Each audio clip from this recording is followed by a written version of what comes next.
all the members of the public that have turned out today on all sides of the issue for participating in our democracy and engaging in what I think has been a very good, rigorous conversation tonight. So thank you all.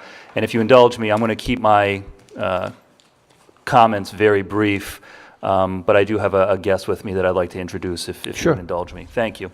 I want to commend Governor Raimondo, Attorney General Nerona, the sponsors of these bills for their leadership.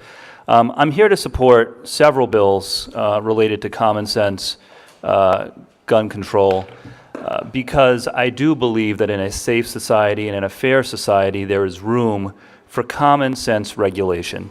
That doesn't mean that we shouldn't have any guns. It doesn't mean that we shouldn't have no regulation, but clearly there is a common sense middle ground to be found on these issues. And what I'd like to see everybody in this conversation do is put their guard down, so to speak, and have a real conversation about what that common sense middle ground looks like. Our office administers the state's Crime Victims Compensation Program. Through the administration of that program last year, we helped more than 1,200 Rhode Islanders who were victims of violent crimes, including more than 250 children. Now, guns were not involved in every one of those crimes, but they were a factor in many of those crimes, including some of the most egregious crimes that we dealt with last year in assisting these victims and their family members. 33,000 people die each year from firearm-related deaths in the United States. Since the massacre at Parkland, Florida, 13 months ago, nearly 1,200 children have been killed by gun violence. 1,200 children in 13 months.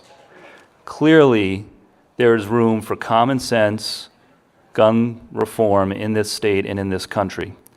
I'm here to publicly support the following bills: H5739 on high-capacity magazines, H5741, which would ban assault weapons in Rhode Island, and H5762, which would expand the no-weapons zone at schools to 300 feet. And I'll end on this thought, if I may. I'm the state treasurer now, but I started out my career as a public school teacher.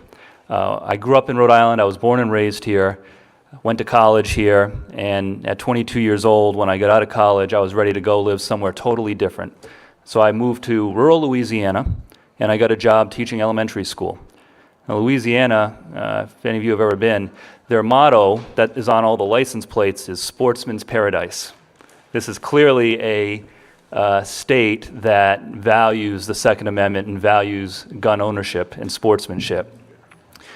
But there, at my school that I taught at, Cresswell Elementary School in St. Landry Parish, Louisiana, you could not have a gun in school under a concealed carry permit. In Louisiana.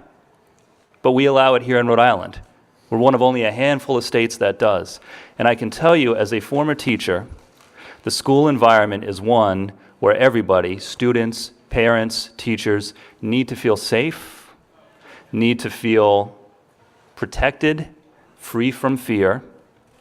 And part of that is, as a teacher, having the ability to know that if there is someone with a gun in your school, in your hallway, or outside your classroom, where you're the only person standing between that hallway and your 30 kids, it's a member of law enforcement.